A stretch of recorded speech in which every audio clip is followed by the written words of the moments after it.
It's late at night, and I'm in the final minutes of a sweaty online match. The score is tied, and promotion is on the line. And I think to myself, maybe I can finally get out of Potato Tin. As I'm strategizing every move, a light bulb goes off in my head. The same principles that make or break my match can also lead to financial success in the real world.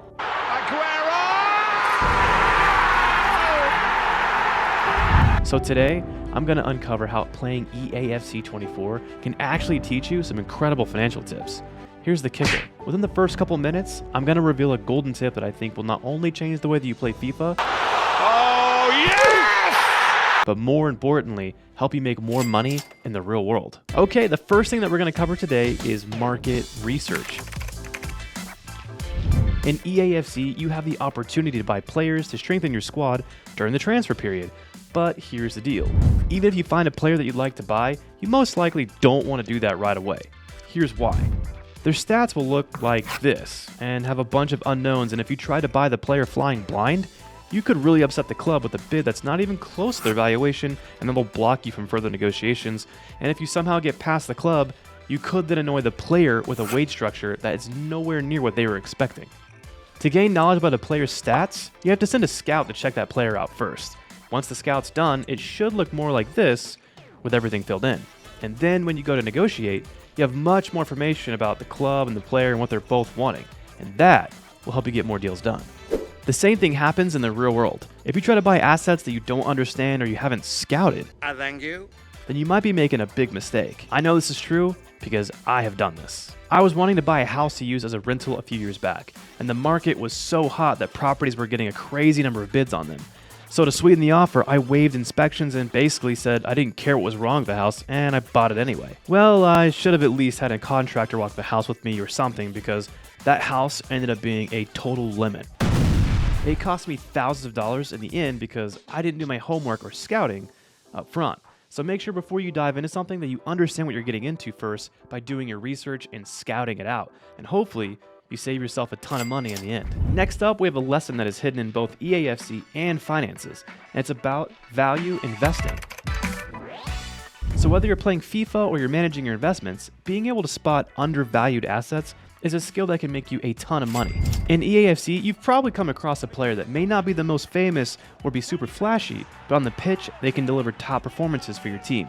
These players offer incredible value because the expense to get them is low, but their output is high. Being able to identify these players will help you save money, which allows you to have more funds available to go after even more players that will help improve your squad. Now, in finances, the same thing happens all the time. The concept of value investing has been around for ages. Basically, what you're trying to do is you're finding assets that are trading below what they're truly worth. Warren Buffett is sometimes referred to as the godfather of intrinsic value investing. He can find overlooked or undervalued stocks and then bet big on them and hold on to them for the long term to maximize growth. If you're interested in being able to spot undervalued stocks, I'd recommend reading the book The Intelligent Investor by Benjamin Graham. You don't just have to use stocks in this example. You can apply this strategy to nearly any asset. Think about real estate, land, and even collectible items. So get creative and use your knowledge and skills to your advantage to spot assets that are trading below their true value. All right, on to my next point. As you're building a team in EAFC, you need to make sure that you have a strong starting 11 so you can get results. But the reality is, at some point, some of your starters may get injured. You'll want to make sure that you have a good backup plan for each starter on your team. Having a backup plan for when you go down in the real world is also essential, because if you don't, Uncle Sam's going to get all up involved in what happens with your stuff that you worked for your entire life. There are basically two ways to do this. First is a will, and second is a trust.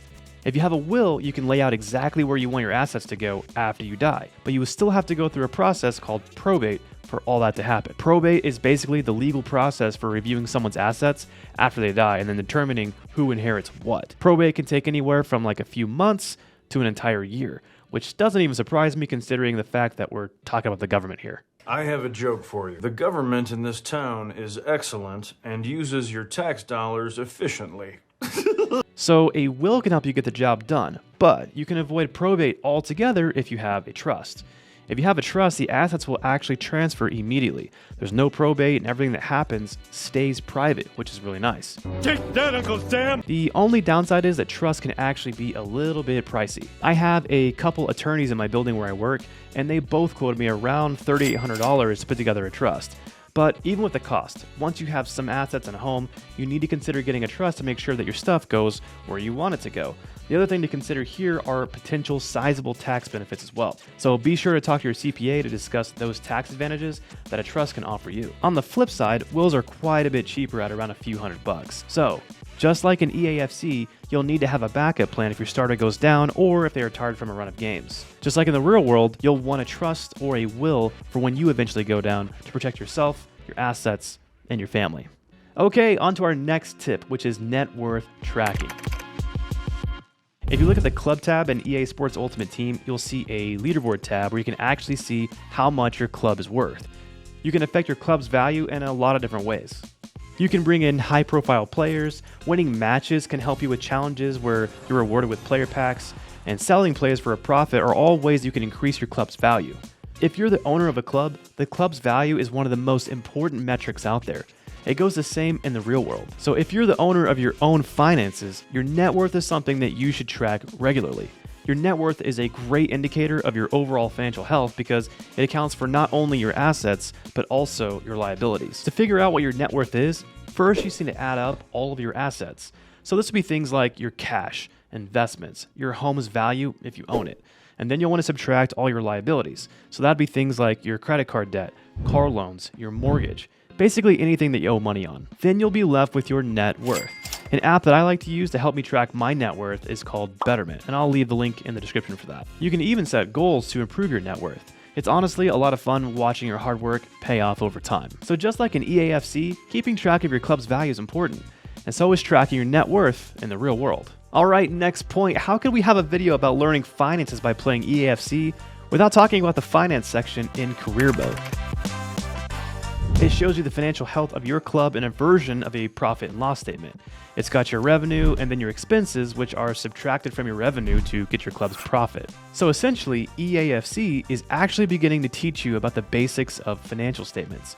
You can actually convert your own personal bank statements into a profit and loss statement as well. This will show you the margin that you have left over at the end of each month.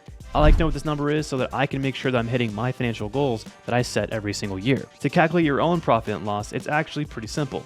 All you have to do is pull out your most recent bank statement and then add up all the income items and then put that number down. Then you're going to add up all of your expenses and write that number down. Then subtract the expenses from the income and hopefully that number is positive that you have left over. If you're negative, you'll definitely want to check out your expenses to find out where you might have overspent that month. Sure, I'll just put it on my credit card. I'm never going to pay it back anyway. So remember to treat your bank statement like a profit and loss statement and review it every so often to make sure that your finances are performing the way that you want. All right, next up is a principle that a lot of people struggle with, especially when their emotions get the best of them, and that is buying low and selling high. In FIFA's Ultimate Team, the idea is to follow the price trends of players and buy them when the price sinks and sell if the player's value rises so you can make a profit. The goal is to buy low and sell high. This concept can even be applied in career mode, as when you find players that have high potential, you can snatch up those players and then just give them some game time and then watch their ratings and values grow, and then you can put them up for sale and then make some cash. This idea is used as a cornerstone among financial principles. But here's the thing. Undisciplined investors constantly break this rule. When the market starts to drop, a lot of people start freaking out and selling off all their assets, and vice versa. When the market starts breaking records, people are buying at the top of the mountain when they should have been selling. Remember to be focused on the long term, and that will help you keep a level head when investing. Back in 2020, the stock market was absolutely tanking because of the pandemic, and the S&P 500 had got all the way down to around 2,300 points or so, which was down nearly 1,000 points in a single month. Now, this would have been the perfect time to invest everything that you had, but most people freaked out and they sold on their positions, taking big losses. But the wealthy started buying the dip and they profited greatly as the market shot right back up not too long after. So the main lesson here is to not freak out when things start to drop or rise quickly, but to focus on the opportunities that arise from up and down markets. So, whether you're managing a virtual team in FIFA or building a financial portfolio in the real world, remember the golden rule: buy low and sell high. All right, next tip. Everybody knows about the player ratings where EAFC assigns a number rating to each player based on how good the player is in real life. They rate pretty detailed stats for each player, all the way from defensive stats to physical and offensive stats. Well, you guessed it, the same thing happens in real life as well. It's called your credit score. A credit score is basically a rating of how likely you are to pay back debt that you borrowed. Your credit score can range between a rating of 300 all the way to 850, with a higher number meaning that you're more likely to repay credit that has been extended to you. Now, some people say that credit scores are stupid and you don't need one. I completely disagree. If you want to buy a home or a car, they will definitely pull your credit. How do I know this? I own a mortgage brokerage, and that is required on nearly all traditional mortgage transactions. And the higher your score is, the better interest rate you're gonna get. Having a lower interest rate can save you an insane amount of money. Also, having a higher credit score will give you access to better loan products that you won't be able to qualify for if your credit score is too low. So, don't be like Dave Ramsey. Pay your bills on time and try to keep your credit score as high as you can. So that's my 7 different ways to learn finance tips from EAFC. And if you're interested in leveling up your financial XP by playing video games, definitely check out my other videos right over here.